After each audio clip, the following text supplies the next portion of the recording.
tumawag at maligtas. Tumawag ka sa akin sa araw ng kabagabagan at ililigtas kita at luluwalhatiin mo ako. Awit 50:15. Kahangalan na hindi tumawag sa Diyos kung tayo ay may bagabag. Ngunit ito ang karaniwang ginagawa natin.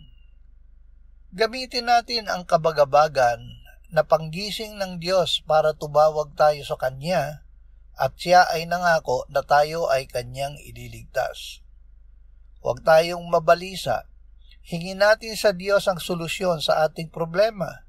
Agad tayong magpasalamat dahil tinitiyak niya sa atin ang Kanyang sagot.